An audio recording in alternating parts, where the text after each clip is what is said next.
Bonjour, nouvelle vidéo PNL où on va parler de l'état. Donc chacun d'entre nous avons besoin pour atteindre nos objectifs d'un état interne adapté à l'objectif en question. Donc pour réussir nos objectifs qui dépendent de nos besoins, de nos valeurs. Et donc ce chapitre il commence par une citation d'Edmund Spencer: c'est l'esprit qui fait le bien ou le mal, le malheur ou le bonheur, la richesse ou la pauvreté. Donc pour dire que la réussite dépend de nous. Bon, c'est assez bateau comme phrase, mais comme idée, mais ça mérite d'être dit. Donc on parle déjà d'une part, première chose, des états. Alors c'est le ressenti intérieur. Par exemple, il existe plusieurs états neurophysiologiques. Donc, ces états dépendent de notre, de nos pensées et aussi de notre physiologie.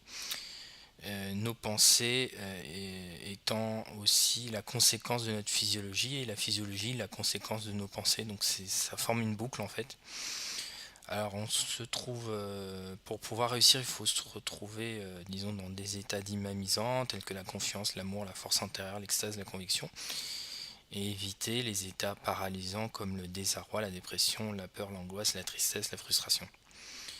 Donc c'est comme un joueur de tennis à qui tout lui réussirait un jour, et qui le jour suivant, le même geste qu'il savait faire le jour d'avant, il ne sait plus le faire maintenant.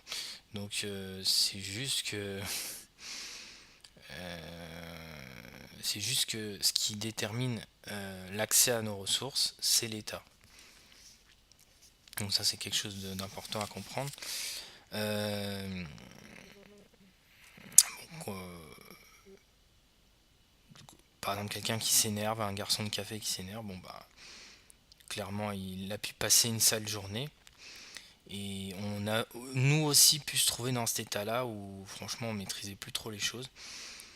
Et donc il faut savoir justement contrôler ces états et, et pouvoir se mettre spontanément dans un état adapté. Euh, et ne pas réagir aux événements inconsciemment. Il faut pouvoir se mettre d'agir de manière décisive, cohérente et coordonnée. Donc on peut définir cet état-là comme une somme de phénomènes neurologiques. Euh,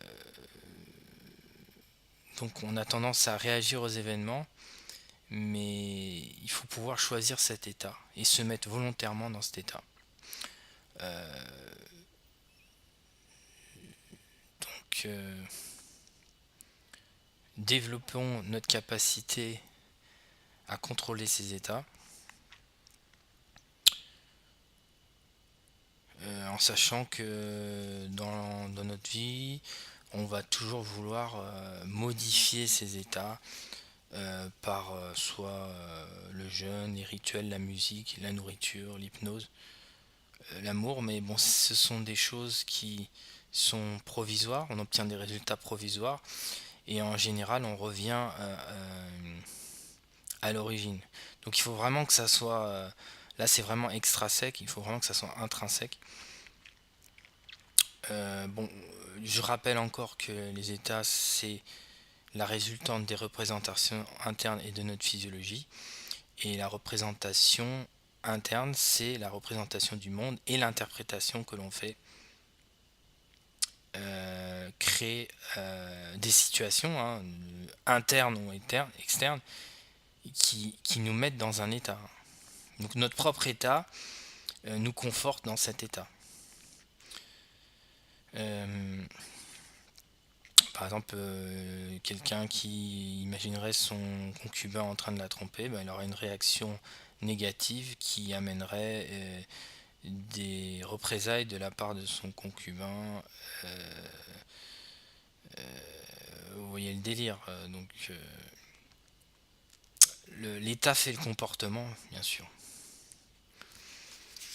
Donc bien, réfléchissons à l'état. Comment est cet état-là? Donc là, tu as la représentation interne, tu as la physiologie. La représentation interne va se poser la question comment et pourquoi. Comment et pourquoi on se représente dans l'esprit la situation, comment on exprime ou on entend dans notre esprit. Physiologie, la posture, la biochimie, donc vraiment les éléments alimentaires. L'énergie nerveuse, la respiration, la tension musculaire, la relaxation, donc voilà. Tout ça agit sur notre comportement, notre parole, notre action, mais aussi ça a une incidence sur notre état physiologique aussi, puisque la couleur, le changement, la respiration de la peau.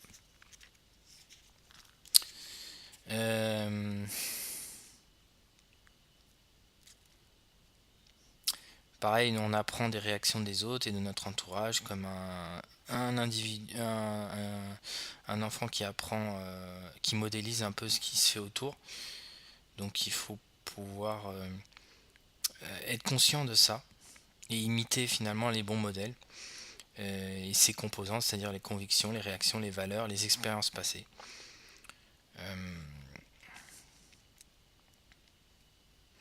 Donc rappelez que oui, les représentations agissent sur la physiologie agit sur les présentations.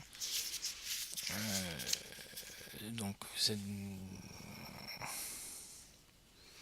si par exemple on sent une grande tension et une grande fatigue, je suis pas sûr qu'on soit dans les meilleurs états pour obtenir les meilleurs résultats. Par exemple, je parle du poker dans le site, si vous êtes crevé, vous avez fait la fête la veille, pas sûr que vous soyez attentif à la main que vous êtes en train de jouer et aux questions et aux réponses, et que vous arriverez à vous poser les bonnes questions lors du coup, quoi. Pour contrôler nos états, on doit agir sur les représentations, contrôler à 100% les représentations.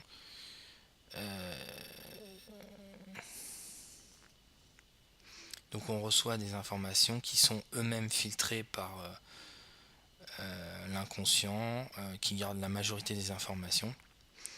Le filtre qui se fait en fonction des valeurs. Et sinon on devient vrai fou si on était conscient de tout ce qui se passait. Donc c'est ce filtre qui va faire la perception humaine. Et cette perception humaine va donner lieu à une représentation, cette représentation va donner lieu à une réaction.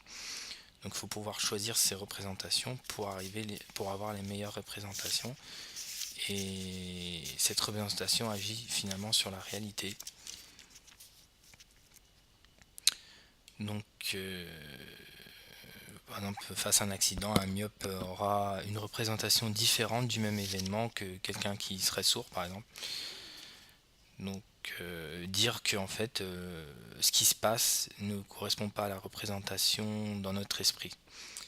Et d'où l'expression la carte n'est pas le territoire d'Alfred de Korzybski. La représentation interne n'est pas une restitution exacte de l'événement. Elle est filtrée donc par des convictions, des positions et des valeurs personnelles. Nous ignorons d'ailleurs réellement ce que sont les choses.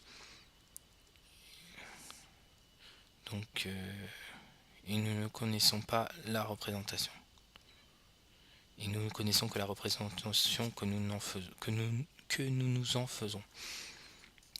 Donc ça suppose de s'intéresser à la gestion de la mémoire.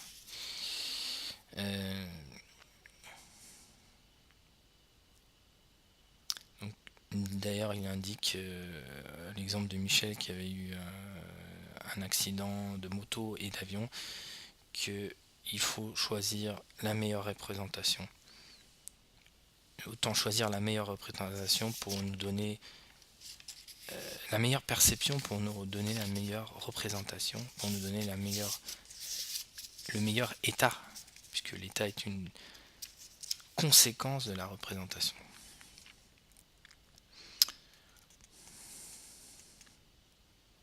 Donc après, la notion de croyance, être capable de faire, c'est le faire finalement. Donc qu'on soit capable de faire ou de ne pas faire, on a raison. Puisque ce qu'on est capable de faire est la résultante de ce qu'on croit pouvoir faire.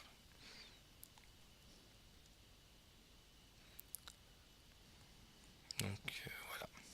Donc c'était la première partie de la vidéo sur savoir se mettre dans un état donné. Deuxième partie arrive très bientôt. Je vous dis à bientôt.